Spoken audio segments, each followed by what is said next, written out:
Assalamualaikum warahmatullahi wabarakatuh. Alhamdulillahi rabbil alamin wassalatu wassalamu ala asyrafil anbiya'i wal mursalin wa ala alihi wa sahbihi ajma'in. Mohon maaf tadi ada gangguan teknikal sikit. InsyaAllah. Untuk siri kali ini kita akan membincangkan berkait dengan istihadah juga, tapi istihadah yang berkaitan dengan nifas.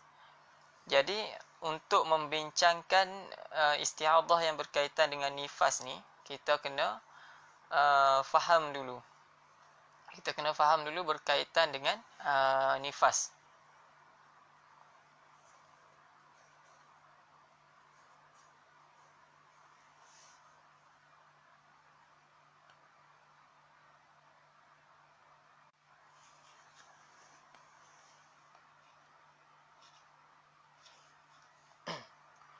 Okey.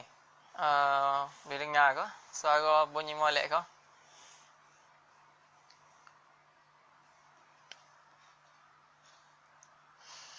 Ustaz Nazri. Okey, kita akan bincang berkait dengan istihadah dalam nifas. Jadi kita kena bincang dululah berkaitan dengan nifas. Okey, jadi kalau ada salah-salah kau boleh tegur dalam komen tu. Lepas tu ada juga orang minta nak tanya soalan. Tanya tu boleh lah. Nak jawab tu belum tentu lagi. Tanya boleh, nak jawab belum tentu. Lagi satu berkait dengan bahasa ni. Sebenarnya guru kami tak menggalakkan kita menggunakan bahasa mengikut logat negeri masing-masing ni kalau untuk berbincang dengan orang yang bukan satu negeri. Jadi kena guna bahasa standard lah. Jadi insya-Allah malam ni kita akan guna bahasa standard, bahasa Melayu. Tapi kalau bang bodoh sikit-sikit tu mohon buat senyap je lah, buat senyap, buat tak tahu je lah. Okey, insya-Allah perbincangan malam ni singkat sahaja. Pertama sekali kita akan bincang berkait dengan nifas. Okey, nifas ni apa? Apa itu nifas? Kalau orang Kelantan kata gapo dia kat nifas ni? Okey, nifas ni adalah kalau bahasa Arabnya, dalam bahasa Arabnya kita sebut ad-damul kharij ba'da faraghi jami'ir rahimi ataupun ba'da faraghi ar-rahimi minal hamli. Nifas ni adalah darah hak mana keluar, darah yang keluar selepas daripada kosong rahim seorang wanita tu selepas bersalin. Bila kosong rahim tu kita panggil darah nifas. Tapi kalau satu darah tu dia keluar sebelum daripada siap bersalin, sebelum daripada kosong rahim selepas bersalin tu, itu belum lagi dinamakan sebagai nifas. Contohlah nama apa kita nak letak. Contoh nama Fatin. Fatin ni dia bersalin, dia masuk labor room, orang kata masuk labor room nak bersalin. Masuk pukul 10 tu tak bersalin lagi. Dah keluar darah dah tapi belum bersalin lagi. Jadi masa tu keluar darah tu kita tak sebut sebagai darah nifas tapi tolku. Kita sebut tolku. Dalam bahasa Arab ni tolku, kalau biasa bahasa Melayu kita panggil air ketuban dah. Air ketuban. Jadi masa tu waktu keadaan yang mana seseorang itu masih lagi wajib untuk solat. Bukan nifas lagi tu. Jangan duk fikir nifas dah tak payah semaya. Jadi masa tu masa wajib untuk semaya lagi. Okey. Nifas. Nifas ni juga kita kena tahu tempoh dia. Banyak mana tempoh nifas ni. Okey, nifas, kalau minimum nifas sama macam haid, dia ada minimum kebiasaan dia berapa dan maksimum haid tu berapa. Supaya juga dengan nifas, sama juga dengan nifas. Nifas dia ada minimum, dia ada kebiasaan dia dan ada maksimum dia. Okey, nifas minimum adalah sedetik ataupun kita sebut selahzah. Sedetik. Sedetik nifas ni dia keluar sekejap tu, lepas kosong rahim daripada bersalin tu, kosong rahim selepas bersalin tu, dia keluar sekejap. Keluar sekejap tu kita dah sebut sebagai sedetik. Dah dikira sebagai nifas. Jadi kalau selepas bersalin tu keluar sekejap setitik ke, itu pun dah dikira sebagai nifas. Jadi seorang perempuan tu kena mandi wajib disebabkan nifas. Gitu. Tapi kalau seorang perempuan tu dia bersalin, dah kosong rahim, dah keluar uri semua kosong rahim, tapi darah dia belum keluar lagi. Tak ada darah yang keluar. Dalam masa ni dia dalam keadaan suci, tapi kita panggil junub disebabkan wiladah. Wiladah ni dia tak sama dengan nifas dan haid, dia tak sama. Jadi dia kena mandi wajib juga dan dia kena solat disebabkan masa tu belum ada darah yang keluar lagi. Belum ada nifas yang keluar. Jadi masa tu kena solat. Okey. Tempoh minimum dia selahzah. Tempoh kebiasaan pula. Nifas ni tempoh kebiasaannya adalah 40 hari. 40 hari daripada bersalin tu. Tu tempoh kebiasaan nifas. Tapi tak semestinya kena tunggu 40 hari baru mandi wajib apa semua. Dok. Kalau darah tu dah berhenti pada 30 hari contohnya, jadi lepas berhenti tu kena mandi wajib. Tak semestinya tunggu pada selepas 40.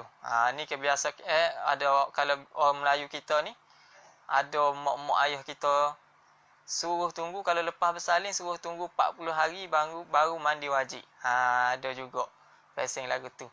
Tapi sebenarnya tidak. Bila suci je walaupun sebelum sampai 40 hari kena mandi juga. Okey. Tempoh kebiasaan 40 hari. Okey, tempoh maksimum pula bagi nifas ni adalah 60 hari. 60 hari. 60 hari ni dikira bukan daripada mula-mula nifas keluar. Katakanlah dia bersalin 1 hari bulan. 1 hari bulan dia bersalin tak keluar nifas. 5 hari bulan baru keluar nifas. 5 hari bulan baru keluar nifas. Dia tak kira 60 hari tu daripada 5 hari bulan. 60 hari tu tak dikira daripada 6 hari bulan. Daripada 5 hari bulan. Tapi dikira daripada selepas kosong rahim. Katalah kosong rahim tadi pada 1 hari bulan. Jadi 60 hari tu dikira daripada 1 hari bulan. Okey, manakala tempoh nifas dia pula, tempoh nifas yang dia dalam keadaan nifas dikira daripada mula-mula dia keluar nifas. Tempoh nifas yang dikira dia tu berada dalam keadaan nifas adalah bila dia mula-mula keluar nifas. Okey. Itu tempoh nifas. Manakala tempoh maksimum untuk 60 hari tadi dikira daripada 1 hari bulan yang mana dia kosong rahim tadi. Baik. Perbincangan kita ni ada kaitan dengan istihadah. Jadi kita menyebut nifas itu adalah maksimumnya adalah 60 hari. Bila kita sebut nifas maksimum 60 hari, sekiranya nifas tu lebih daripada 60, maka macam perbincangan kita sebelum ni, kalau haid tu adalah 15 hari 15 malam paling banyak, kalau lebih 15 hari 15 malam, maka perempuan tu tersebut masuk dalam kategori istihadah dalam haid. Sama juga dengan nifas. Sekiranya seorang perempuan itu sudah melebihi daripada tempoh maksimum nifas, iaitu 60 hari 60 malam, maka dia sekarang berada dalam keadaan istihadah dalam nifas. Okey. Istihadah dalam nifas. Cuma jangan dianggap seperti mana haid. Ada yang menganggap haid itu sekiranya lebih daripada 15 hari 15 malam, contohnya 20 hari. Ada yang terus menganggap haid 15 hari dan istihadah 5 hari baki. Okey, ada yang menganggap 20 hari darah itu 15 hari haid, 5 hari istihadah. Tak boleh anggap macam tu. Sama juga dengan nifas. Nifas pun begitu juga. Contohnya seseorang yang sudah bersalin dan keluar darah selama 70 hari, katakan 70 hari. Bila seorang perempuan bersalin dan keluar darah selama 70 hari, tidak semestinya nifas perempuan itu adalah 60 hari. Tak semestinya nifas 60 hari dan 10 hari adalah istihadah. Tidak semestinya begitu. Boleh jadi nifas hanya 50 hari, 20 hari istihadah. Boleh jadi juga nifas adalah 40 hari dan 30 hari istihadah. Itu adalah satu perkara penting yang perlu diambil berat oleh wanita, supaya tidak bermudah-mudah menghukum selepas 60 hari itu adalah istihadah. Baik. Sekiranya macam mana untuk seorang perempuan itu tahu dia sudah mengalami haid selepas nifas? Baik. Macam mana seorang perempuan tahu dia sudah mengalami haid selepas nifas? Yang mana haid, yang mana nifas? Okey. Untuk mengetahui yang mana haid, yang mana nifas, seseorang itu perlu mengetahui bahawa tempoh antara nifas dan haid, contohnya selepas nifas, untuk sampai kepada haid yang selepas nifas itu perlu ada satu tempoh jarak pemisah antara nifas dan haid. Nifas dan haid perlu ada jarak pemisah di tengah. Baik. Sekiranya masih dalam tempoh 60 hari, jarak pemisah antara haid dengan nifas ini, ataupun kita sebut sebagai tempoh suci antara antara nifas dan haid adalah 15 hari 15 malam. Contoh, seorang perempuan dia bersalin dan darah keluar selama 30 hari. Keluar darah selama 30 hari selepas bersalin, berterusan daripada bersalin sampai 30 hari, dan darah berhenti selama 15 hari. Selepas 15 hari darah kembali keluar. Okey. Darah yang pertama itu adalah nifas, dan darah yang kedua adalah haid. Kerana dipisahkan dengan satu tempoh pemisah ataupun satu tempoh suci selama 15 hari 15 malam. Okey, ini perbincangan sekiranya darah haid itu ataupun ada jarak pemisah antara nifas dan haid di dalam tempoh 60 hari. Lagi sekali kita ulang. Nifas 30 hari, suci 15 hari 15 malam, dan keluar darah yang kedua. Darah yang kedua dihukumkan haid walaupun masih dalam tempoh 60 hari kerana sudah dipisahkan dengan tempoh pemisah ataupun tempoh suci antara nifas dan haid, iaitu minimum 15 hari 15 malam. Maka darah yang kedua adalah haid.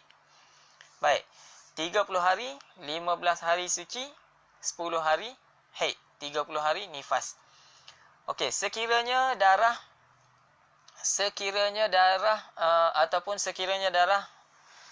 nifas selama 30 hari dan dipisahkan hanya 10 hari. Katakan nifas darah keluar 30 hari dan suci selama 10 hari. Selepas 10 hari darah kembali keluar. Okey, bersalin 1 hari bulan.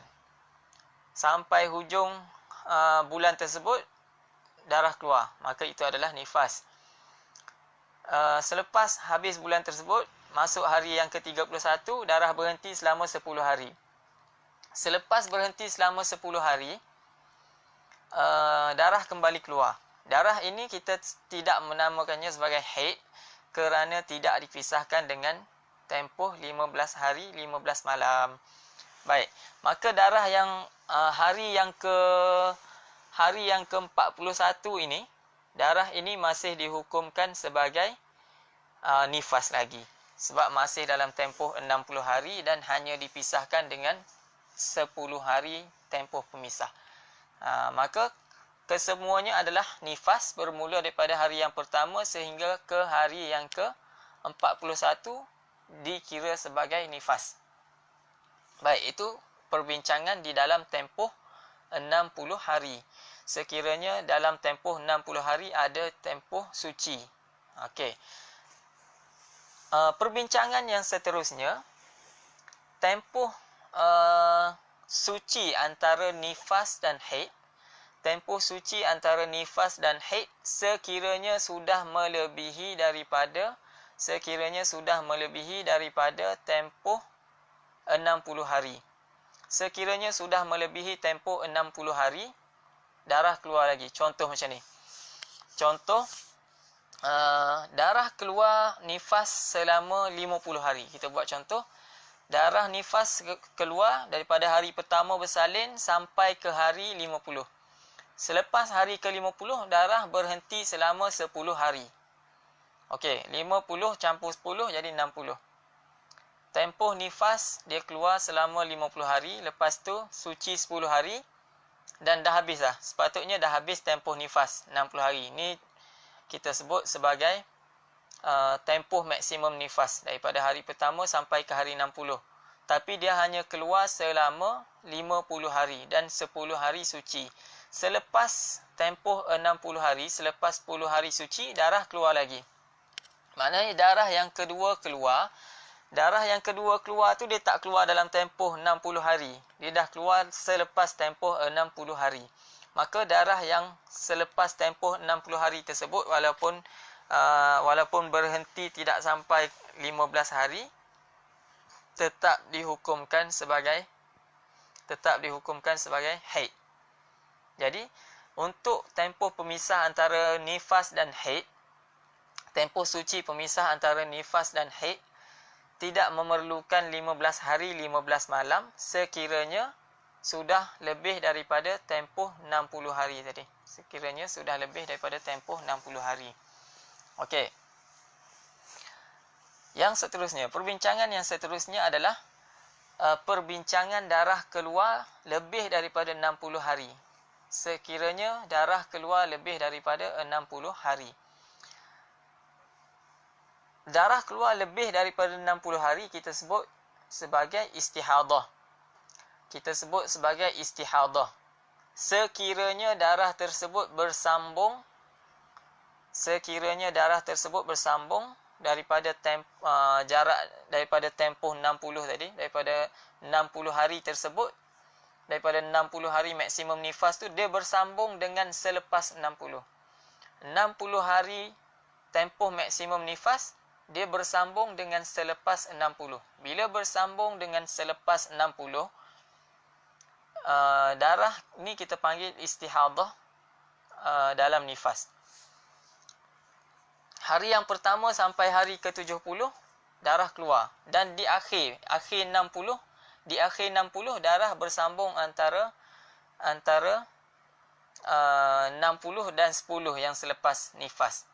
60 dengan 10 bersambung. Maksudnya darah 70 hari itu dia bersambung pada penghujung 60. Maka kita sebut istihadah dalam nifas. Namun sekiranya darah tu berhenti sekejap. Contoh, darah keluar 70 hari. Darah keluar 70 hari tapi dia berhenti sekejap pada 60. Dia keluar 60 hari, dia berhenti sejam. Lepas tu dia keluar lagi 10 hari. Dia keluar 60 hari, berhenti sekejap, sejam. Lepas tu dia keluar lagi 10 hari. 10 hari yang berhenti sekejap macam ni, contoh yang berhenti sekejap macam ni, 10 hari tersebut dah dinamakan sebagai haid. 60 hari nifas, 10 hari haid.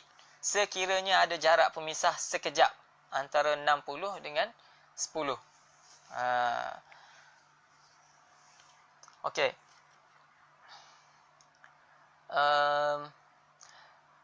Sepanjang mana? Perlu berhenti sepanjang mana? Tadi kita bagi contoh kalau berhenti sejam. Okey. Kalau berhenti sejam, kita sebut yang 10 hari selepas 60 hari nifas itu adalah haid. Itu kalau berhenti sejam. Macam mana kalau berhenti 10 minit? Kita nak tahu tempoh situ. Tempoh stop sekejap tu berapa lama. Jadi, tempoh stop sekejap ni tak perlu lama. Kalau berhenti sesaat pun, kalau kita tahu ada berhenti dan tak bersambung pada penghujung 60 tu, maka yang selepas 60 itu adalah walaupun berhenti sekejap sekadar sesaat pun dah dikatakan haid yang selepas 60. Dah dinamakan haid yang selepas 60. Walaupun berhenti seketika, selahzah.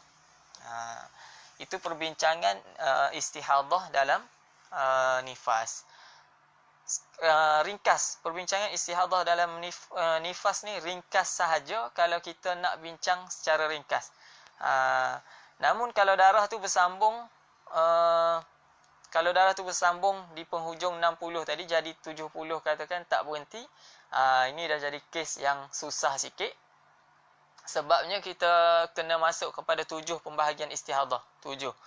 Sama macam haid juga ada 7 pembahagian istihadah, nifas pun ada pembahagian istihadah. Kita bagi contoh satu. Kita bagi satu contoh pembahagian dalam nifas. Contoh satu pembahagian dalam nifas ni adalah seorang perempuan yang darah nifas dia ni ada bermacam warna. Contohnya dia keluar darah selama 70 hari. Seorang perempuan selepas bersalin dia keluar darah selama 70 hari. Tapi 50 hari warna hitam, contoh daripada bersalin sampai ke hari ke-50, darahnya warna hitam. Tapi selepas 50 sampai hari yang ke-70, contoh hari ke-51 sampai 70, darah merah. Hitam, merah. Hitam dengan merah ni perbincangan kita dah sebut dalam siri yang sebelum ni. Susunan-susunan warna haid, iaitu hitam, merah, perang, kuning, keruh. Jadi hitam ni level paling atas, kita sebut darah kuat. Merah bawah daripada hitam. Jadi sekiranya darah macam tadi, hitam 50 hari dan lepas hitam 50 hari, merah selama 20 hari. Dalam hukum yang macam ni, dalam pembahagian yang macam ni, dikatakan dihukumkan nifas sebanyak 50 hari. Darah hitam dihukumkan sebagai nifas. Dan darah yang merah tadi sebanyak 20 hari dihukumkan sebagai istihadah. Maka dalam pembahagian ini kita sebut dia ada 7 pembahagian. Kalau kes yang macam tadi adalah pembahagian yang pertama ataupun pembahagian yang ketiga. Kalau anak yang pertama baru bersalin kali pertama, pembahagian pertama. Kalau dah bersalin kali kedua contohnya, ini adalah pembahagian yang kedua. Okey. Ada 7 pembahagian dan 7 pembahagian ni kalau kita nak tengok satu-satu, perbincangannya ambil masa yang panjang. Jadi kita perbincangan ringkas sekadar tu je lah berkaitan dengan istihadah dalam nifas. Cuma untuk peringatan siapa-siapa yang dengar ni, terutama yang dah kahwin, yang dah isteri tengah mengandung contohnya, ataupun dah bersalin sekali, nak bersalin lagi sekali. Perkara yang penting untuk diingat bagi ayah dan ibu yang nak bersalin ni adalah selepas bersalin tadi. Saya ada sebut kalau selepas bersalin tak ada darah, tak keluar darah, perlu mandi wajib. Mandi wiladah, kita panggil mandi wiladah. Okey, kalau ada keluar darah tak perlu mandi wajib. Ada orang kata kena mandi wiladah juga sebab bersalin. Kena mandi wiladah lah walaupun keluar darah. Tak. Seorang perempuan tu hanya diwajibkan mandi wajib selepas nifas. Dah habis nifas nanti baru mandi. Dia gabungkan sekali wiladah dengan nifas. Okey. Lagi satu peringatan, kita kena tanda. Bermula daripada kosong rahim isteri itu pukul berapa? Sebab kita nak kira tempoh maksimum 60 tu sampai bila. Sebab kalau keluar pukul, contoh kosong rahim tu dalam pukul 5 petang, bersalin kosong rahim pukul 5 petang. Pukul 5 petang pada hari yang ke-60, selepas 60 hari, 5 petang selepas 60 hari baru cukup 60 hari, 60 malam. Jadi kalau darah, dia akan jadi panik. Orang perempuan ni dia panik. Dia kata, dah lebih ni, hari lain dah ni. Dah masuk hari yang ke-60. Sebenarnya dah masuk hari yang ke-61 katakan. Tapi kalau mengikut jam, baru cukup 60 hari. Jadi tak boleh gelabah lagi lah walaupun darah dah lebih.